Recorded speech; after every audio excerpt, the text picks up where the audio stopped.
एक और प्रैक्टिकल किया है, आप गौर करना।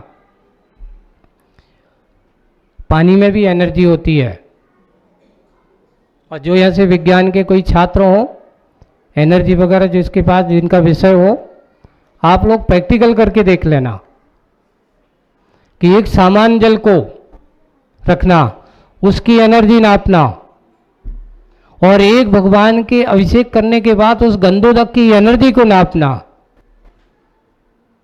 उससे हजारों गुना आपको उसमें एनर्जी दिखाई देगी। आपको 1000 गुना कह रहा हूं मैं, सामान्य नहीं, सोच नहीं, सामान्य जल के एनर्जी में और एक भगवान के ऊपर अभिषेक किए हुए जल के उस गंधोदक की एनर्जी में आप जब विशुद्ध भाव के साथ अपने माथे पर लगा, आप महसूस करना, जब आप नहाते हो आपको ऐसी महसूस नहीं होता, लेकिन जब अच्छे भक्ति भाव से इन हाथों से गंधोदकपन लगाते हैं और माथे पे जैसे ही लगाए तो आप उसको फीलिंग महसूस करो, ऐसा लगता है जैसे मुझे कोई ऐसा, जैसे सिरदर्द में आप बाम लगाते हो थोड़ी सी राहत की सांस सी दिखती ना, जैसे ही भगवान का गंधोदक अपन माथे पे लगाते हैं, पहली बात तो गंधोदक कहाँ लगाना चाहिए, तो उत्तमांग, मात्र माथे पर ही लगाने का कहा है, सर्वांग में लगाने का नहीं है, मलद्वार पर लगाने के लिए नहीं है, आँख में लगाने के लिए मना किया है।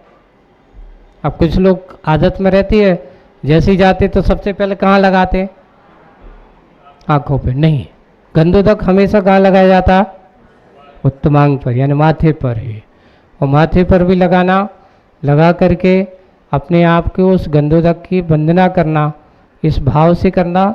आप लोग जो सूत्र पढ़ते ना कि उसमें ऐसा मनोभाव आता है कि अच्छे से मनोभाव के साथ उस गंधोदक को जब भक्ति के साथ लगाने वाली मैना सुंदरी ने अपने श्रीपाल आदि 700 राजाओं के कौन से रोग को दूर कर दिया, कुष्ठ रोग को भी दूर कर दिया।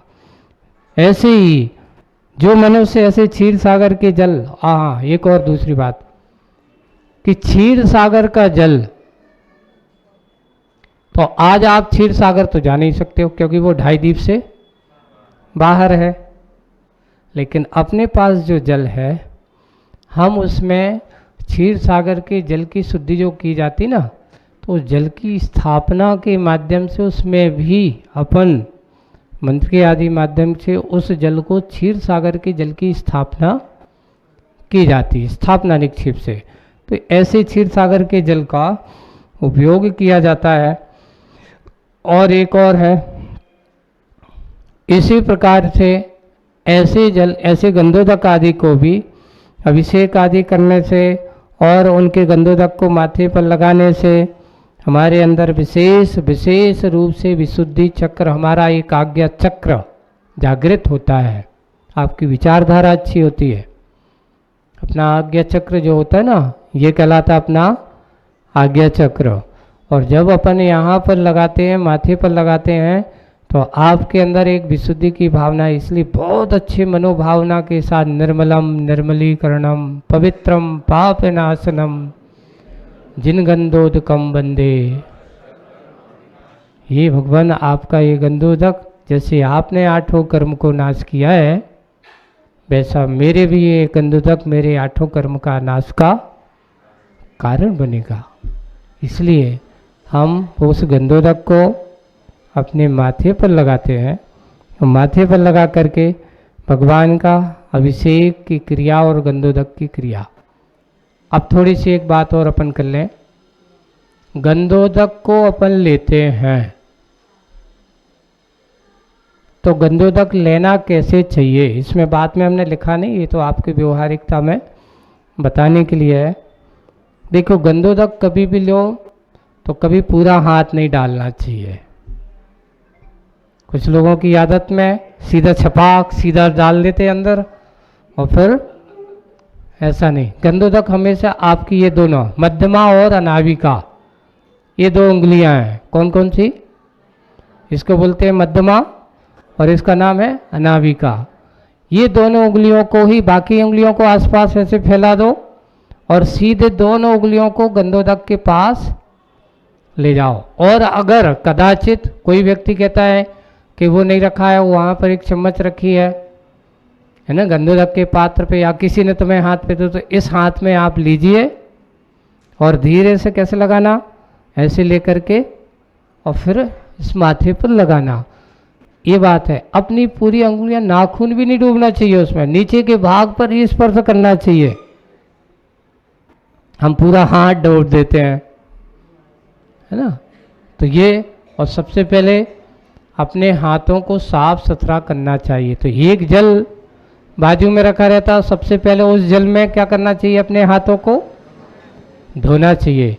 धो करके फिर बाद में गंधोदक को लगाना चाहिए। लगाने के बाद पुनः उसी जल को हाथ में लेकर के या उसी पात्र में उसको धोना। क्यों? क्योंकि हमने गंधोदक लिया, पवित्र जल लिया, और उसको जाने के बाद अगर आपने उसको नहीं धोया, लगा रहा, तो अपन इधर उधर कहीं हाथ लगाए, कहीं मुंह में हाथ लगा दिया, कहीं कान में डाल दिया, तो आपको थोड़ी सी उस गंधोदक का पुट लगा, जिसे अपन कहते हैं ना, वो लगी रही, तो उसमें अवमानना का दोष भी, इसलिए पुनः धोना चाहिए।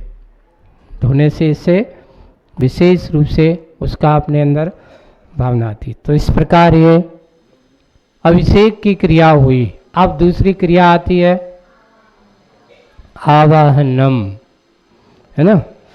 एक और है, पूजन करते समय अपन को जो बोलते हैं उन पंक्ति को अच्छे से पढ़ना चाहिए। अपन क्या करते हैं, कई लोग मैं देखता हूं कोई भी स्थापना ढंग से नहीं करता। हमारे तुम पता कैसे चलती कि तुम्हारी पूजा कैसी सही है कि गलत है? जब हम लोग तुम्हारे घर पे चौकी में जाते ना, तो तुम लोग जब बोलते हो सब जगह ठाठा कर डालते हो, ठाठा एवानम, ठाठा स्थापनम, है ना, सन्निधिकरणम। कुछ लोग बोलने के नहीं, जो उसमें लिखा है ओम रीम देवसास गुरु, या कोई भी ऐसा नाम है, आत्र अवतर अवतरो संबोधित इति आवाहनम, ये शब्द होना चाहिए, पूरी अच्छी से बोलना चाहिए, ऐसे जल्दी जल्दी नहीं। और बाद में दूसरा शब्द क्या आता है, सन्निधिकरण के बाद स्थापना। किसकी करना है स्थापना? तो कल हमने आपको बताया था भगवान की स्थापना नहीं करना है, हमने भगवान को तो अपने हृदय में स्थापित करना है। भावों से जो संकल्प है उस संकल्प को हम उस ठोने पर स्थापित करते हैं, तो वो इसलिए हम वहाँ पर संकल्प को रखा करते हैं। तो स्थापना कैसे करना? ओम रीम देवसाच गुरु समोहो अत्र तिष्ठ तिष्ठ ठाठा, ज़्यादा नहीं बोलना है, नहीं तो 4-5 बोल दो। ठाठा यानी ठहरना, ठहरना, है ना। आत्र आप बुलाते हुए फिर क्या करना, ठाठा, ठहरिए, ठहरिए। ठाठा का अर्थ क्या है वो संस्कृत में? रुकिए, है ना। स्थापनम, ये शब्द कहना चाहिए। उसके बाद फिर तीसरा शब्द क्या है? देवसास गुरु समूह है। आत्र मम सन्निहितो, क्या करना? आवाहनम, स्थापनम, सन्निधिकरणम। निकट बैठिए, पास नहीं, दूर नहीं। कहाँ पर बैठाइए? अति निकट, अपने आप के पास। ऐसे आत्र मम सन्निहितो, आत्र यानी मेरे पास, सन्निहितो निहित, बिल्कुल पास में बैठिए, दूर निकट नहीं बैठिए। जैसे हमने कल उदाहरण दिया था ना, कि जैसे आपके घर पे कोई मेहमान आता है कल, तो आप तो सबसे पहले उसको क्या बोलते हैं? आइए। फिर बाद में क्या बोलते हो? बैठिए। फिर बाद में क्या कहते हो? दूर क्यों बैठो, पास में बैठिए। ऐसे ही अपने आप को, ऐसे आप तो 3 लोग के नाथ को बुला रहे हो, छोटा मोटा किसी को बुला रहे हो। ऐसे हमारे भगवंत हैं, उन भगवंत की आराधना करने जा रहे हो, उनको बुला रहे हो, तो ऐसे 3 लोग के नाथ की आराधना करने जा रहे हो। इसलिए आवाहनम, स्थापनम और सन्निधिकरण, ऐसा करके जब हमने उनको भावों में अपने आप को स्थापित कर लिया, और स्थापित करके तो भगवान के स्वरूप को दृष्टि में ला करके अपने हृदय में विराजमान करने का नाम सो आवाहनम है। स्थापना किसे कहते हैं? भगवान के स्वरूप को हृदय में विराजमान करने का नाम तो स्थापना है।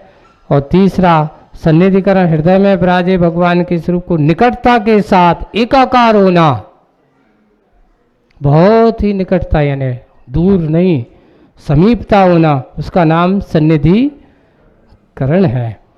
सीधे दोनों हाथों को सही मिला करके अब आपको देखो स्थापना भी करते हैं। तो कुछ लोग लौंग से करते हैं, कुछ लोग चावल से भी कर सकते हो, ऐसा नहीं कि नहीं है, अगर आए तो चावल भी हो उसमें चलेगा। तो लौंग को भी पुष्प की ही उपमा दी गई है। पुष्प है, जैसे लौंग जो है ये फल नहीं है, ये तुम्हारा क्या है, फूल के रूप में ही है। वो उसको अपन सेवन में उसी को लेते हैं, ये सूख जाने के बाद वो सचित। तो सीधे दोनों हाथों को सही मिला करके, ऐसे मिला करके, फिर अनामिका और किसके द्वारा, अंगुली के मध्य से मूल भाग में अंगूठा, अब ऐसा देखो ये जैसे ये लिए अपन ने, और यहाँ से दोनों को क्या मिला है ना, ये अपनी पूरी शुभ क्रिया की विशेष क्रियाएं मानी जाती हैं। और इसमें अपन ने चावल बहुत टूटा हुआ ना हो, अखंड हो, अक्षत हो, जिसमें किसी प्रकार का, ऐसी मुद्रा के साथ अपन ने जाकर के सबसे पहले कैसे रखना। अब कुछ लोग आप पूछोगे महाराज जी लौंग ऐसी रखना कि ऐसी रखना,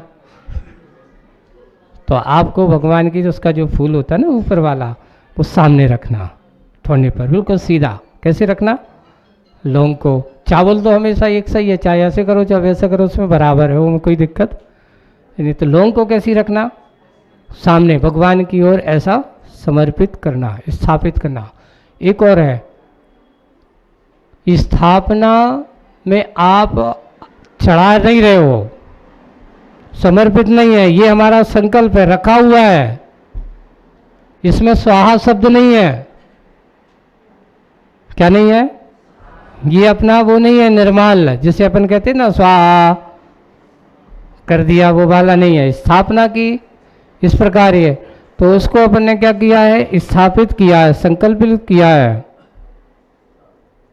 तो उनको ऐसा करते हैं। तो अब उसको अपन ने हाथ में रखा, दोनों हाथों को अंगूठे पे आवाहन किया, फिर उसके बाद हाथों को पलट करके स्थापना, कुछ लोग एक्शन वगैरह जो करते ना ऐसा स्थापना बैठाने का, उसको स्थापित किया। और स्थापित करने के बाद मुट्ठी बंद करके बांध लिए, और फिर बाद में अंगूठे को हृदय में लगा करके ऐसा करते हो स्थापनम, कहाँ पर स्थापित करना, और स्थापित करते वो लौंग वहाँ पर स्थापित कर देते हैं, पुष्पांजलि छिपेत। और जब ये कर दिया परी पुष्पांजलि छिपेत ऐसा कर देते हो। आवाहनम, स्थापन और संधिकरण के बाद पुष्पालन छिपन करना चाहिए। पुष्पों की संख्या निश्चित नहीं है, कितने करना, 1 2 4 6 8 10, जितने सामान्य रूप से पुष्पासन। स्थापना में जो करने वाला जो ठोना होता है, जो अपने एक उच्च स्थान, अच्छा एक बर्तन का पात्र जो होता है, ये मंगल द्रव्य माना जाता है। ठोना को अष्टमंगल में, ठोना भी एक अष्टमंगल द्रव्य है। तो उसमें अपन उस पूजन में स्थापना उसमें करते हैं ठोने पर, तो ये मंगल द्रव्य है। मंगल द्रव्य पर हमने उस स्थापित संकल्प को स्थापित किया है, उसको पूर्ण करने के जब तक पूजा पूर्ण नहीं होगी, है ना, तब तक उसको उठाना या उठोने की पूजा का संकल्प याद दिलाता है कि मैं पूजन कर रहा हूँ, इसलिए यहाँ पर स्थापना करते हैं। ठोने में क्या बनाना चाहिए, हाँ, तो देखो हमारे भगवान अष्टकर्मों से रहित होने वाले अरहंत भगवान हैं। तो एक सबसे पहले ठोने में कोई स्वस्तिक बनाता है वो भी चलेगा, है।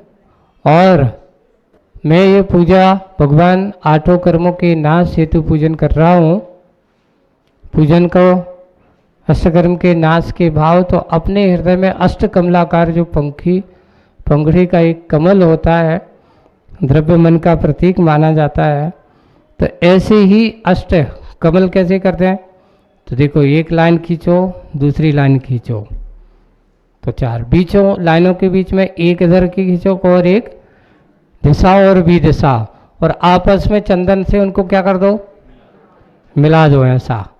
और मिला देंगे तो अष्ट कमलाकार एक पंखुड़ीदार ऐसा एक कमल की, तो ठोना में अपन को क्या बनाना, या तो अष्ट कमलाकार एक अष्टकमल पंखुड़ी आदि वाला, या फिर स्वस्तिक भी मैं अपने कल्याण की भावना की लेकर के, मैं स्वस्तिक किसका प्रतीक है, कल्याण का प्रतीक है, तो उसकी भावनाओं को लेकर के मैं भगवान आपकी पूजन करना चाहता हूँ। मैं अपने कल्याण के भाव जगा करके आपके पास आया हूँ और उसके लिए मैं भगवान आपकी पूजन कर रहा हूँ। इस प्रकार हुआ है, करता है। अब चलते हैं पूजन में अष्टद्रव्य क्यों चढ़ाते हैं। अब ये अष्टद्रव्य पूजन, अब आज तीसरा, अब कौन सा नंबर आ गया, अभिषेक के बाद आवाहन हो गया, स्थापन हो गया, सन्निधिकरण हो गया, अब 5वां नंबर किसका आ गया, पूजन का। तो पूजन किससे करना, तो कल का अष्टद्रव्य से जो पूजन की जाती है उसका नाम पूजा है। 8 द्रव्य से युक्त होकर के की जाने वाली, तो सबसे पहले अष्टद्रव्य में कौन कौन से, जल, चंदन, अक्षत, पुष्प, नैवेद्य, दीप, धूप और फल, ये 8 हो गए, है ना। और इन 8 द्रव्यों के समूह का जो संयुक्त बना दे उसका नाम है अर्घ्य। तो इस प्रकार अब चलते हैं जल क्यों चढ़ाना, इसमें चिंतन का विषय बनाया है और बना करके इसमें दिखाया गया है। जैसे जल बाहरी गंदगी को दूर करने वाला है ना, किंतु अपने गुण रूपी जल में मेरे राग देश रूपी मल को भी दूर करने वाला है, ऐसी भावना करो। आत्मा में लगे हुए ज्ञानावरणादि कर्म की रज को धोने के लिए चढ़ाया जाता है। जल में हमें यह संदेश देता है कि हम उसकी तरह सबके लिए साथ घुल मिल करके जीना सीखें एवं जल की तरह तरल और निर्मल होना सीखें। एक ये चिंतन तो है ही उन्होंने दिया, लेकिन सबसे पहला जल का स्वभाव क्या है, शीतल है ना। पानी को तुम कितना भी गर्म कर दो गर्म हो जाएगा, लेकिन वो गर्म हो जाने के बाद जैसे ही बाहर अग्नि के संयोग से बाहर आएगा वो अपने स्वभाव की ओर आएगा ही। वैसे ही आत्मा का स्वभाव ही ज्ञान दर्शनात्मक उस जल की तरह है।